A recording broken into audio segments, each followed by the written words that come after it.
Everyone was still in disbelief hearing about how Gustav had managed to stand against their leader, who was a beta-ranked mixed blood, and even saved Stark from getting captured by him.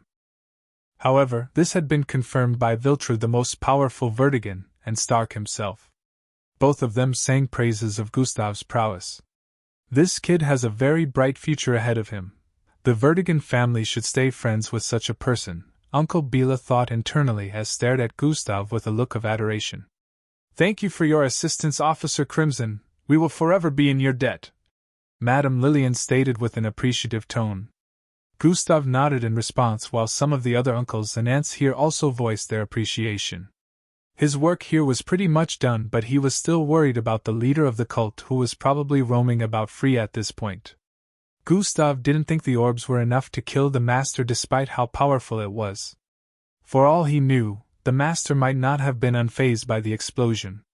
The problem now was Gustav had tried to track the master with life signs tracking, but he still had no idea where he cooped himself up in. He was out of range, so Gustav couldn't trace him with the link of the life sign. He could only see through the master's forehead, but even with that, he was unable to tell where the master was because he had hidden in an unknown coven. How are the interrogations going? Gustav voiced out from his seating position on the left side of the room.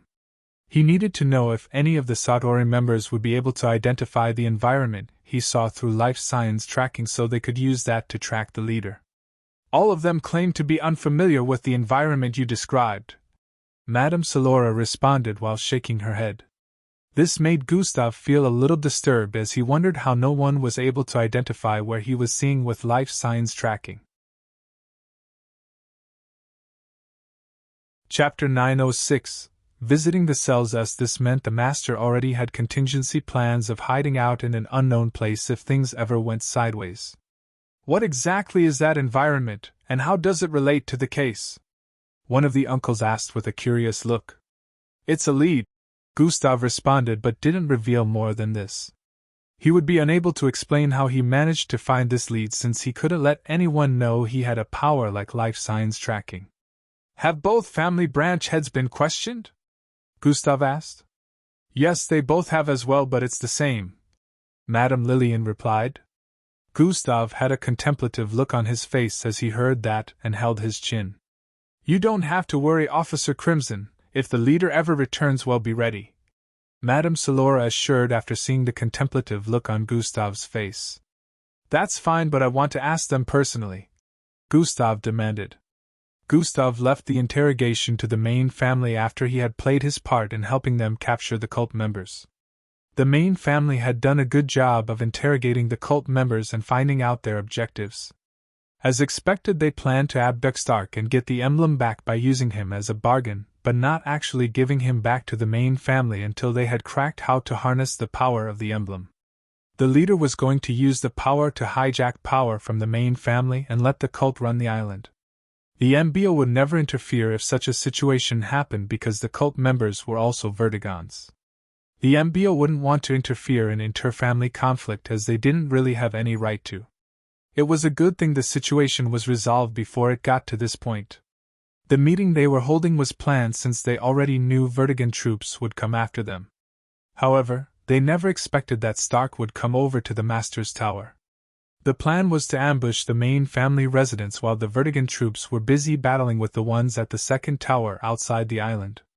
They had no idea that their other locations would be ambushed by Vertigan troops as well.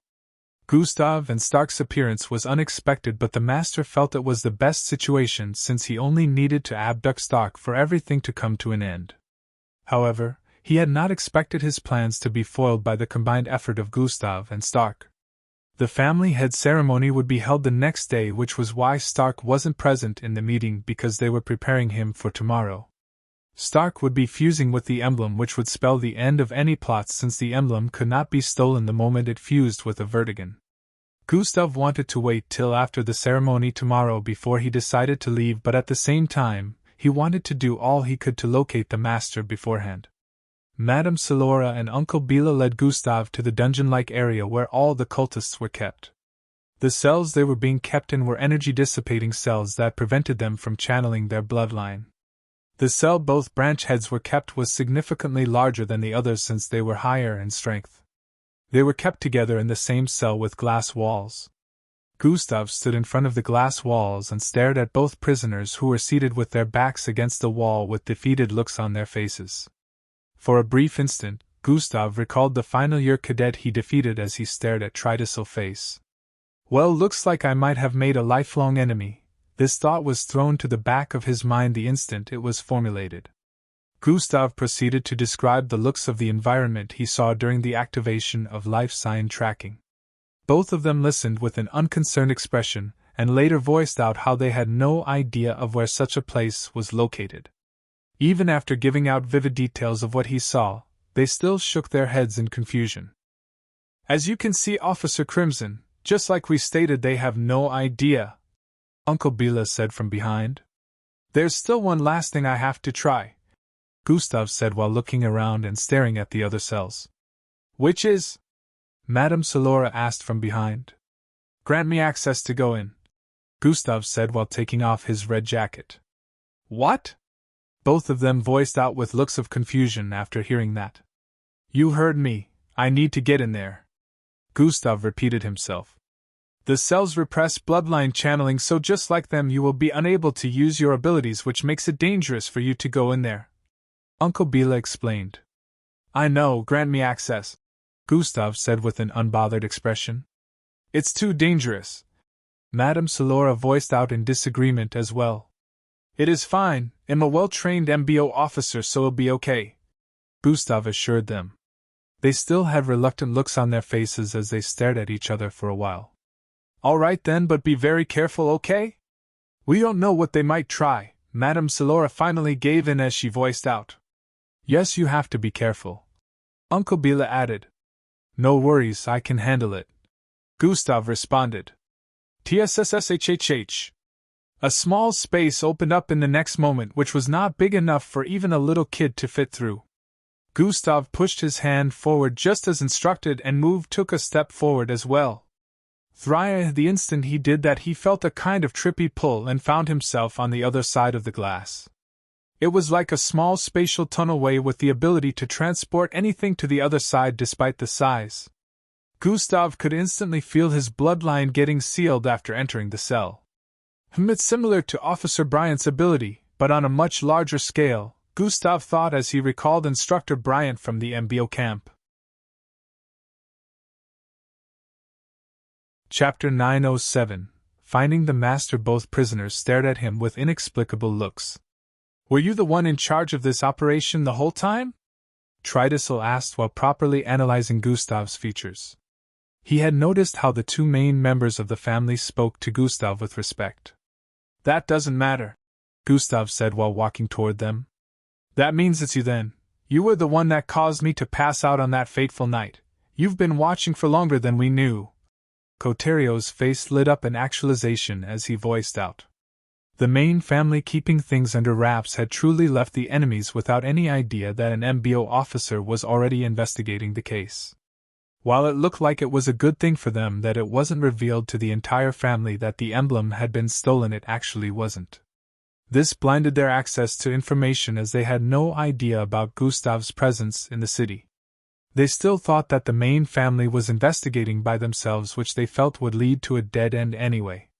Coterio and Tridacyl couldn't believe their demise came from this young man in front of them who looked no older than 19 years of age. What does it matter now? Gustav scoffed as he stood in front of them. Coterio and Tridacyl turned to stare at each other for a moment before making an eye gesture. Both their faces hardened up as they suddenly jumped to their feet. Coterio grabbed Gustav by both hands and held him in place while Tridacyl grabbed his throat with a threatening gaze. Madame Salora and Uncle Bila were instantly alarmed as this happened. They moved quickly towards the cell, but Tridacyl's yell was heard next. If you move a muscle, I will snap his neck instantly, he voiced out with a villainous tone. They paused in their tracks after hearing that while looking up ahead with troubled expressions. Ha ha ha, what did you think would happen? We are like humans in this cell with our bloodlines sealed. Weak, Coterio stated while laughing. Now it's just 3 ordinary men in a cell, and of course, both of us will easily overpower this MBO officer. Tridacil added. Let him go, Uncle Bila voiced out. No, he is now our ticket out of here if you. Tridacil was still speaking when Gustav cut him off. Wrong move, he voiced out. Huh! Tridacil exclaimed with a look of confusion, but in the next moment, Gustav pulled his arms out of Coterio's hold and swung his palms sideways. Pa! A devastating slap landed on Tridacil's face, sending him crashing towards the wall. What? Coterio voiced out with a look of shock and quickly tried to attack Gustav. Pa! Gustav slapped his wrist away with the back of his left palm and proceeded to swing his palm towards the right afterwards. Pa! Another crispy slap rang out as Coterio was sent spiraling towards the wall as well. Bam! He slammed into the wall and fell to Tridacil's side. Gustav turned around to face Madame Silora and Uncle Bila, who had astonished looks on their faces. He gave them a look of "I told you I could handle it," and proceeded to turn back around before he started walking towards both prisoners sprawled out on the ground. Both of them were left standing there with looks of disbelief and shock as the thought, "How?" ran through their minds. Gustav arrived in front of Tridacil and picked him up with a single hand. You first, you're going to tell me if you find this place familiar, Gustav voiced out before placing his left hand on Tridacil's head. What place? I already told why. While he was speaking, Gustav activated an ability. Mental manipulation has been activated. Tridacil's line of sight suddenly turned completely dark. He couldn't see anything, like he had gone blind. What is going on?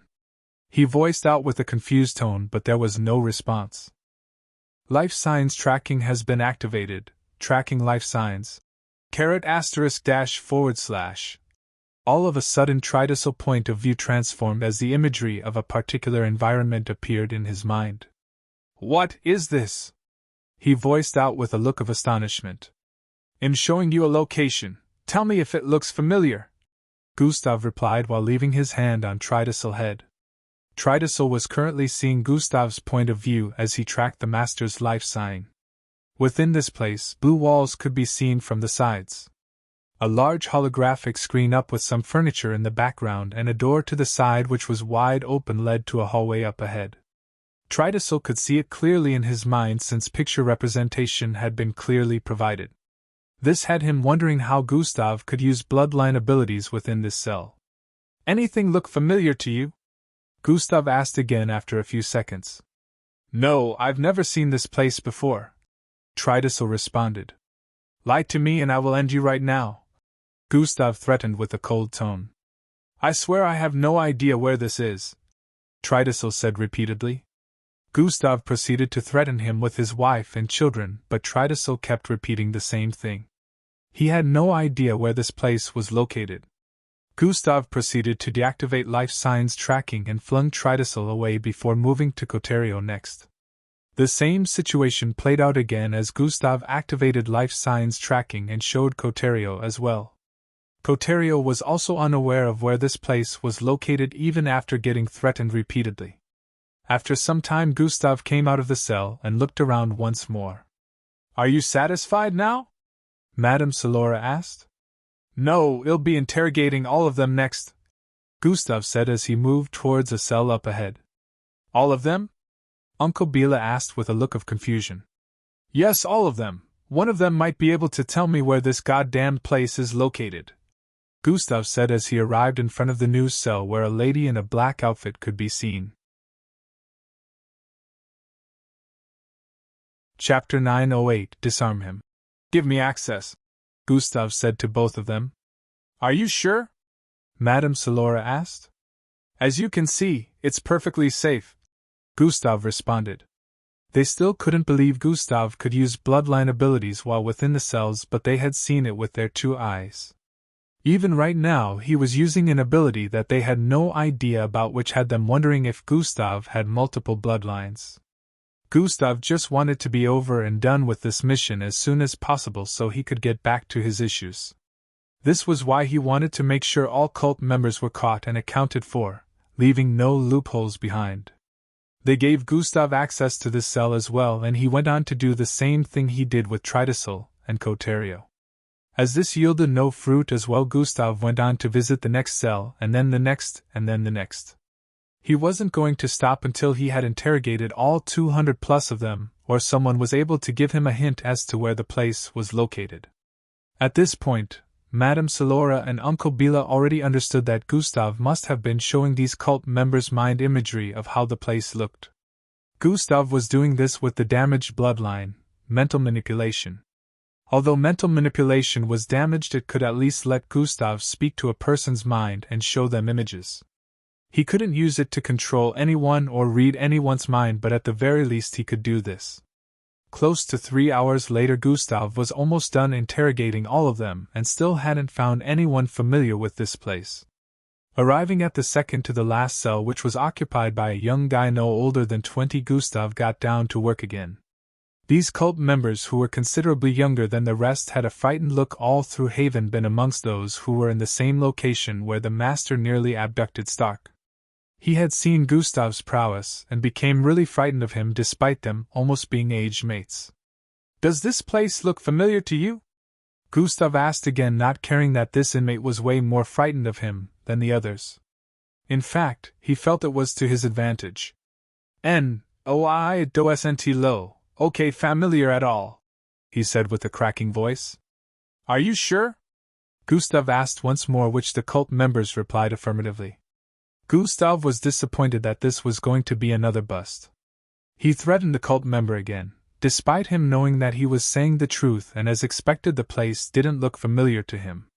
Just as Gustav was about to deactivate mental manipulation, the master finally moved. This caused the view to change a little, as it seemed like he turned around to face a part of this environment that was initially being backed. "Wait!" the cult member suddenly voiced out before Gustav let him go. "What is it?" Gustav asked. "That mark," the cult member said. "The one on the wall?" Gustav questioned once more. "Yes." "Okay, what about it? Isn't it just a gash on the wall?" "I don't believe so. I've seen it before." "Where?" "On the database of the tower. It was a saved imagery and it looked like it meant nothing, So any clues as to where this place might be located from that?" "I don't know if this is a clue, but I did see the file name was saved as the name of a city." "A city? What is the name?" "Marseilles." At this point, Gustav deactivated life signs tracking as well as mental manipulation, making their view return to normal. "Are you sure?" Gustav asked again for confirmation. "Yes, I believe so," the cult member responded. Gustav proceeded to turn around to leave, but then the cult member grabbed him by the leg. Gustav didn't sense any hostility, so he slowly turned around. He noticed the cult member was on his knees. "Please, I was forced to join. I never wanted to have anything to do with them in the first place. Please help me," he voiced out with a pleading expression. Gustav stared at him and could sense sincerity, but he didn't want to get into this right now.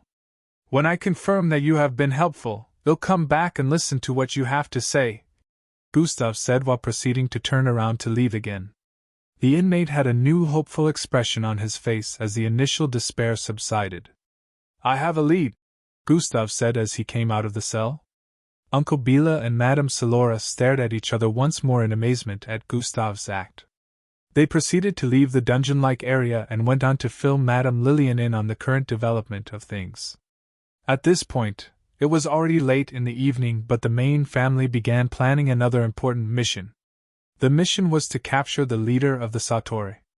It wouldn't be much of a stress so long as Viltra was the one doing the capturing. They only needed to find his precise location. Marseilles was a city 13,000 miles toward the southeast. It wasn't very large, but it was known to have a lot of underground structures due to the mining activities that occurred in the city. "Are you sure you will be able to pinpoint his location the moment we arrive in the city?" Viltra asked. They were currently conducting a meeting in one of the studies with a few main family members, Madame Lillian included. "Sure, it's best we get there as soon as possible before he changes location. He could still use whatever he means he used earlier to travel halfway across the world, so it's best to disarm him as soon as you're in contact with him," Gustav voiced out lengthily. He wouldn't be doing any fighting this time, and he saw no need to do so. "Disarm?" Viltra asked. Chapter 909, Family Head Ceremony and Departure. "Yeah, disarm. Sever his arms," Gustav said brutally with an unbothered look. Everyone stared at him with inexplicable expressions, as they had not expected Gustav to actually mean separating the master's arms from his shoulders. The meeting lasted for a few more minutes before Gustav and Viltra headed toward the hangar area. A private jet was awaiting after all the plans had been put in place. A few Vertigan troops who were going to handle transporting the master back followed after them. The next day the night passed in a flash, and the next morning arrived. The entire island was bursting with life and excitement this morning as every organization/business center shut down for the day. Today was the day when the next family head would be picked after Madame Lillian had remained the acting family head for almost 8 years. Everyone was excited that a real family head who could fuse with the emblem would be picked. One of the reasons the Vertigan was labeled amongst the most powerful families in the world was because of the emblem. Now that it would be fused with the family head once more, their strength as a top 3 family would be restored. Even if Stark was still a Falcon-ranked mixed blood, fusing with the emblem would increase his strength by a whole lot, and add some unique abilities to the fray. The ceremony would be held at noon, and every resident of the island was allowed to attend regardless of whether they were Vertigans or not. It has been termed a public holiday, and there were lots of decorations in different parts of the city with Stark's face plastered across the place as well. The media sang his praises and mentioned his accomplishments, as well as some other things about him. At the moment Gustav was in the hangar area clad in a red jacket with his MBO sigil on his left chest area. He recalled how last night went well, and a small smirk appeared on his face. After arriving in the city, he activated life signs tracking and was instantly able to pinpoint the master's exact location. He gave Viltra the location, and Viltra went on to capture the master. Everything had gone according to plan, and Viltra disarmed the master just as he instructed, preventing him from escaping. It was impossible for the master to win in a battle against Viltra, who was an Alfranked mixed blood. No matter how strong he was, he wouldn't even be able to leave a single injury on Viltra's body, which was why his only option was to run, which was taken away from him as well. Viltra captured the master that night, and they arrived back at the island by midnight. The whole mission went so well that Gustav was a bit worried he might have missed something. There was always a twist or a sudden occurrence that would somehow throw things out of balance, but this time it wasn't so.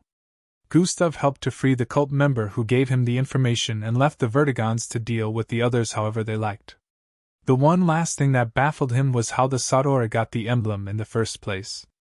Both former family branch heads who were now prisoners had given an explanation, but it still seemed a bit sketchy to Gustav. Anyways, all that was done now, and all the people involved had been captured. Gustav had left everything else to the Vertigans. He was done with this case. Currently, the main family members were gathered around him as they wished him safe travels and thanked him for everything so far. Gustav reacted to their farewells positively, as he felt his time here wasn't actually bad. He had been here for about a week and a half now.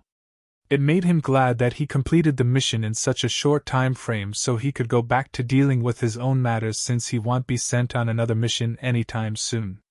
"Thank you so much, Gustav," Stark voiced out as he hugged Gustav. "You saved my life," he added with a look of gratitude. "Nah, he wouldn't have killed you." Gustav chuckled lightly as he hinted at the master. "You still saved my life. He would have killed me after getting what he wanted anyway," Stark said while tapping Gustav's shoulder. "That wow. Just accept my gratitude, Gustav, haha." Stark broke into laughter after cutting Gustav short. "Sure, you're welcome, family head," Gustav said with a smile. "Oh, don't taunt me, my days are about to get very stressful," Stark said with a look of tiredness. Gustav couldn't imagine what it was going to be like leading such a large family, but he was glad he had no idea. Stark was currently in a golden and silver patterned ceremonial outfit. There were several gems placed on the outfit. His figure gleamed with a majestic aura. Everyone was dressed up in ceremonial outfits as well except for Gustav. Stark was just way more dressed since he was going to be the head of the family. "Can't you stay till after my ceremony?" Stark asked for the umpteenth time.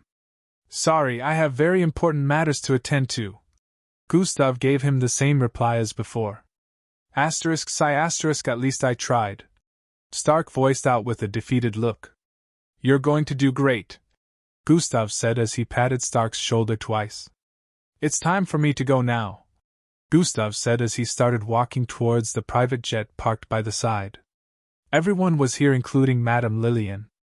If you ever need anything, contact me, Stark voiced out. Gustav paused his steps for a moment and turned around. I have an idea for your problem, Gustav stated. Everyone had looks of confusion after hearing that, and stared at both of them waiting for one person to break the silence. Mental manipulation has been activated. Unbeknownst to them, Gustav was passing information to Stark through mental manipulation so no one would hear what he had to say. Oh!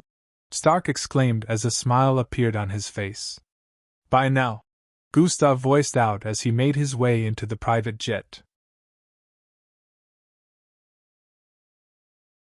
Chapter 9-10 Madame Lillian's Suspicious Situation. Thanks, man! Stark yelled out again just before the entrance to the jet closed up. It's time to go, Gustav voiced out as he strapped himself in. Forward the engine lit up and in a few moments the private jet zoomed off into the sky. After a few moments, the Vertigan family went back into the main residence to resume their preparation for the ceremony. It was almost noon at this time and everyone had gathered in the massive yard where the ceremony would be taking place. The Vertigans as well as other people residing on the island had gathered at the location, ready for the inauguration of the new family head. There was a massive spherical-shaped structure in the sky gleaming with golden rays. There was an aisle well decorated that led to a platform where two main Vertigan family members stood on both sides. As the ceremony was about to begin, the only person missing was the current acting head of the main family. Stark was still hidden behind the curtains as he wasn't supposed to make an appearance until a particular point during the ceremony. However, Madame Lillian had to be present from the onset or the ceremony would not hold. She's running late. Where is she? Uncle Bila asked another main family member. Last I remember she was heading for the dungeon, the family member responded. In the dungeon-like area where all the cult members were kept, the entrance of a particular section secluded from the rest was wide open. A female figure stood in front of the only cell within that structure. She had dark skin with beautiful long white hair. She shared similar facial features with Stark and had smooth dark skin despite being a middle-aged woman. What are you talking about? She asked with a look of confusion. Have I not made it clear to you by now? Madame Lillian, a voice resounded from the other side.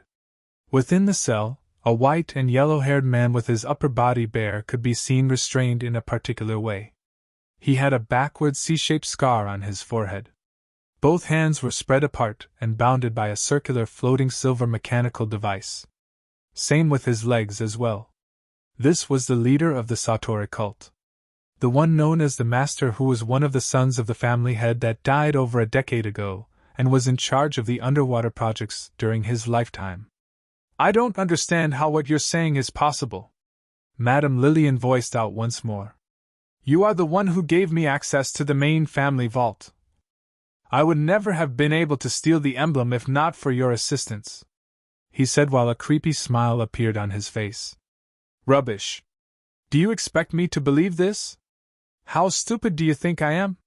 Not only do I have no recollection of ever being in contact with you, but I also would never do something so stupid that would jeopardize the family, Madame Lillian voiced out with a strong tone. Ha, self-righteous madam, this was all intentional. You asked me to wipe your memory so you wouldn't give off an ounce of suspicion when investigations began, the Master voiced out. This was also our undoing, as I couldn't ask you for anything else or get information about this MBO officer sent here to investigate, he added. That is impossible. I would never help the likes of you. Madame Lillian kept denying as she couldn't see herself helping such people at all. Think about it. How else could anyone besides the main members of the family access the vault? And don't say it could have been someone else because it was you, the Master voiced out once more. You did not want your son to become the family head, and I have no idea what else you were up to, but you asked me to erase your memory.